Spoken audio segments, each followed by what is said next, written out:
Hey, Drew here, and I have to say I was pleasantly surprised by the Sandman. The trailers for it, they didn't look bad, but I just wasn't getting the sense that it was going to hew super close to Gaiman's vision in the comics. And it's like you have to be in a different medium, but what he did there was special, and this was looking a lot more like a generic Netflix show, which I would watch, but probably not be enthralled by. But it's interesting because they spent a lot of money on this, and it's very, very quirky. It's very, very fanciful. It's very, very whimsical in all the ways that you would expect a Neil Gaiman story to be. And obviously, he had a lot of involvement with this. I just realized this week, as I was doing a little bit of research in the lead up to the show, it's like, oh wow, he's actually super involved, and that bodes well. But to actually see the show and just to see how it just feels not like a recreation of the comics, because that makes it sound like there's a lack of originality and there's a lack of reason for this to exist, because I do think that they do a good job of doing the things that only a TV show can do, taking it to the next level.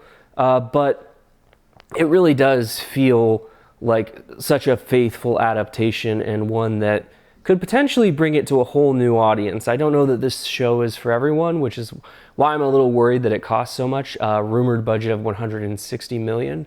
I want more seasons of this, and I would love for them to be at this level, so I really hope that a lot of people tune in and watch it, and they don't pirate it.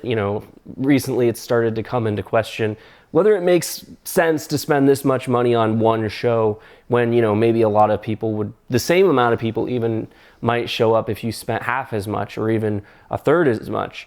This has come up with HBO Max lately and their new strategy, the direction they're going. But I really was impressed with this show. I don't trust Netflix the way I trust some other streaming services and networks, but they can knock it out of the park sometimes, and Warner Bros. Television really did a nice job here of just adapting this. There's just a great cast that's well utilized. I was skeptical of Tom Sturridge as the King of Dreams Orpheus.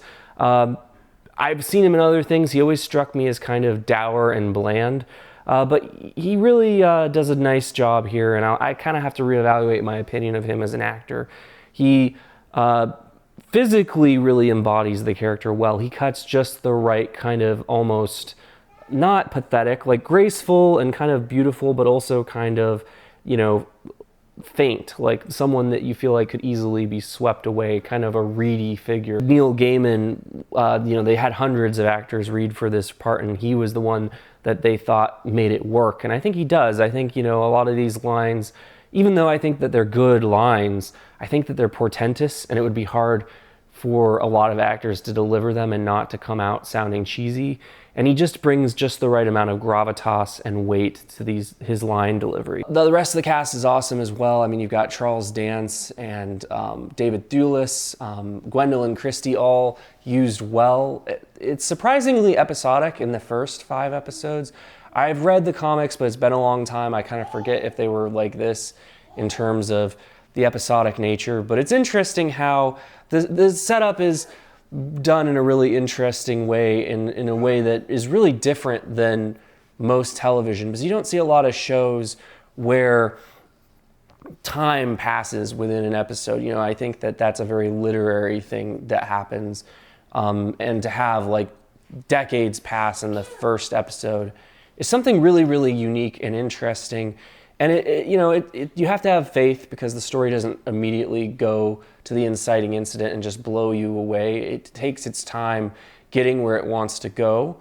But I think it's a really interesting prelude. I particularly enjoyed, of the actors I just listed, they kind of all get like an episode to shine. Charles Dance, he's his typical Charles Dance performance. He's never anything less than interesting to watch, but he's not breaking any new ground here in this role. Gwendolyn Christie kind of surprised me. I know she's played villains before, but I always kind of think of her as a goody two-shoes, and she's really pretty menacing here and excellently cast as Lucifer. And of the actors in the first 5 episodes, besides Tom Sturridge, I think she made the strongest impression in a relatively small role, but I think, they could have a long series of guest appearances for her on this show, and I'd be really interested to see her. I think she brought just the right blend of menace and, just kind of this gleeful wickedness. Tell us, why should we let you leave? Helmet or no, you have no power here. That was really well done. It would have been easy for this to feel like a cheesy character. I felt like I watched the trailer and she seemed cheesy, but in the actual show, I think it works really well.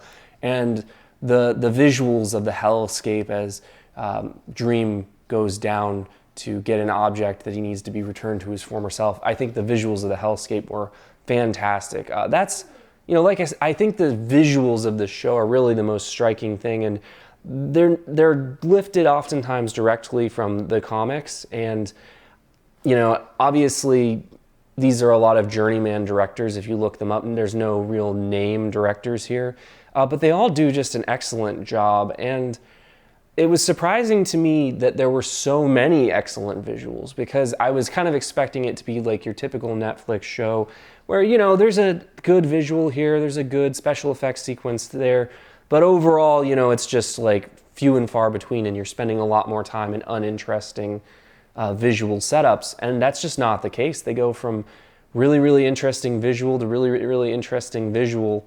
And it's just very artful and mesmerizing and hypnotic. It's interesting because it kind of transcends a lot of the elements of the genre that are actually present here. Like there's a lot of crowd-pleasing elements or things that, are oftentimes present in comic book fare, but they're done in such a way that they don't detract from just the unique flavor of this world and this creation. For example, you've got a comical sidekick Crow played by Patton Oswalt, and the minute the Crow showed up, I was like, is this going to be distracting? And it is a little bit, but I feel like it kind of just fits with the world where, kind of a lot of unique and quirky things can happen, and I think Patton Oswalt just kind of fit with that, so you can kind of roll with it. I'm a bird. I used to have thumbs.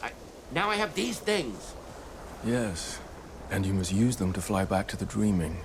But like a lot of elements like that, that are kind of comic booky or kind of stereotypical, this show kind of just transcends them, because there's so many other riveting things going on that hold your interest more. Like the first, 5 episodes are technically like, you've got Orpheus looking to find these kind of these relics, these items that he used to have so that he can be restored to his full power. So it's kind of like, okay, there's multiple MacGuffins that he has to track down.